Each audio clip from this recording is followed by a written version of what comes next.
Spoilers. Spoilers. Spoilers. I like that word. I thought you might. Hello everyone, and welcome to another Fan Theories, and also the first video in front of my new display. As you can see, it's still a little bit of a work in progress. There's a few little bits missing here and there, but it is slowly coming together. Now, very quickly, I would just like to address a question which I know some people are going to ask, and some people have already asked. Am I going to do a tour of my new background setup?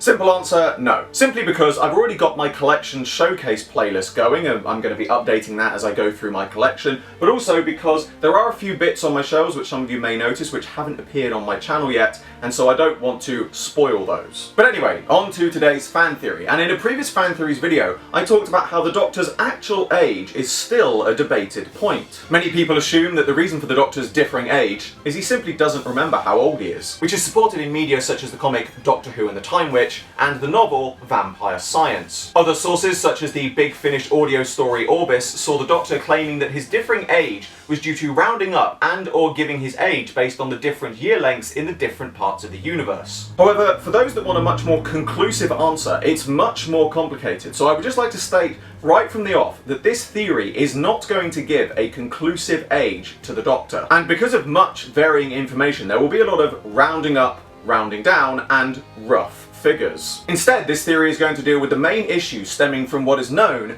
as the 900 controversy. At the beginning of the new series, the Ninth Doctor states his age to be 900. 900 years of time and space, and I've never been slapped by someone's mother. When you say 900 years, That's my age. you're 900 years old. Yeah. However, if we skip back further to the classic series, we discover that the Doctor may have been 900 long before this. In Revelation of the Daleks, the Sixth Doctor explicitly mentions to Perry that he is 900 years old. Well, how do you think I feel? I'm a 900-year-old Time Lord. And the Seventh Doctor in Time and the Rani gives his age as 953. 953. Who would have thought she would have been so obvious? That's my age. And the Rani's. Whilst the Eighth Doctor's age is not specifically mentioned in the TV movie, various expanded media books and audios give his age as over 1,000, with the previously mentioned Big Finish storyo Orbis having him live on the titular planet for over 600 years. Although, as previously mentioned, this is also the story in which the aforementioned omission of his rounding up his age depending on the area of the universe he is in is also made. Regardless, this doesn't get us any closer to an answer, which is where my theory begins. In Day of the Doctor, the War Doctor claimed to be 400 years younger than the 11th Doctor, 400 years older than me. who gave his age as roughly 1,200 and something, I think. although in doing so, he does admit that he is possibly unsure of his own age. I don't know. I lose track. I can't remember if I'm lying about my age. That's how old I am. Regardless, however, this means that the War Doctor is roughly between 800 and 900 years old at the time of Day of the Doctor. The novel Engines of War, which takes place right before Day of the Doctor, states that this particular incarnation has been alive for roughly 100 plus years. And also in this novel, it is stated that whilst the Time War raged throughout all of time and space and effectively went on for an eternity, from a linear perspective, it only went on for 400 years. Now, assuming this is the case, this means that at the time of the 8th Doctor's regeneration into the War Doctor, the Time War had been going on for 200 to 300 years. Meaning, accordingly, by the time of his regeneration on Khan, the 8th Doctor would have been between 700 and 800 years old. But in Orbis, his age is roughly around 1,800 years old.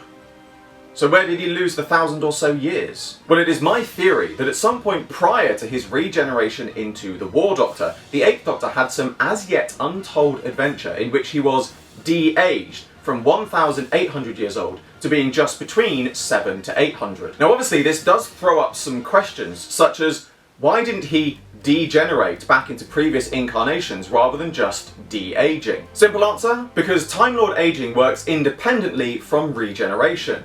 For example, in Rise of the Cybermen, the 10th Doctor is seen to give away 10 years of his life without remotely aging. I just gave away 10 years of my life. In Sound of the Drums and Last of the Time Lords, the 10th Doctor is physically aged, but due to unnatural means. In the first instance, the Master uses and alters his biological code to physically age him 100 years, and then again later to display all 900 years of his life. And whilst physical change does take place in both of these instances, it would suggest that the aging is purely physical, and no extra years have been added to the Doctor's age. And eventually, with the help of positive thought and the Archangel Network, he is able to restore and de-age his physical form. In The Stolen Earth, the 10th Doctor describes being 90 years old as just a kid. I came here when I was just a kid. 90 years old. Which would suggest, generally speaking, that 100 years is nothing to a Time Lord. This is also supported by the Big Finish story Trial of the Valeyard, in which the Valeyard describes his early life as a child at a mere 20 years old. As a child of just 20 years or so, I was discovered on the nameless planet below us by a group of space scavengers. I was a wordless mute, little more than a savage. And whilst the Valeyard's words are brought into question by the conclusion of this story, when coupled with other evidence, it suggests that this may be one of the few things he says which is in fact true. And even back in the classic series, the Third Doctor in The Time Warrior suggests that reaching 200 years is a coming-of-age moment for a Time Lord. Well, it's not as if I was a lad anymore.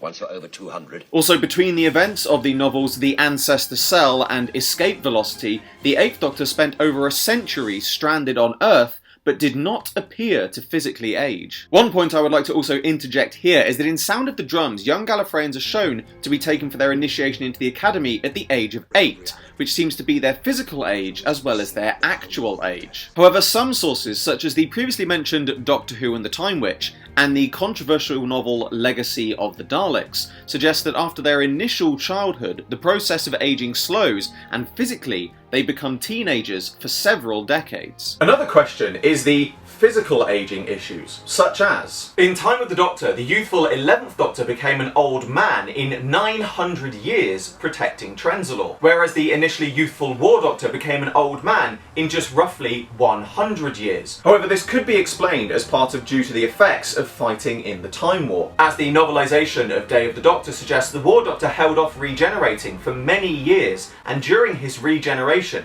he mentions that his body, despite only living for 100 years or so, is wearing a bit thin. Which in itself harkens back to the First Doctor's line prior to his regeneration.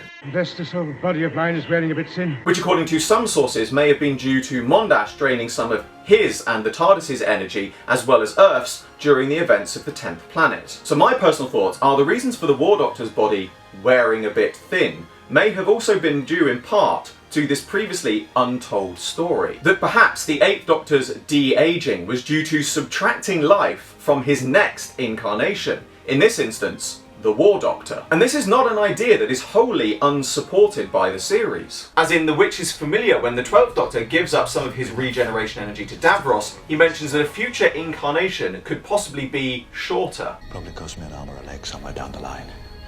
Or I'll just be really little. And then, in The Woman Who Fell to Earth, when the 13th Doctor jumps to a crane, she notes that these legs definitely used to be longer.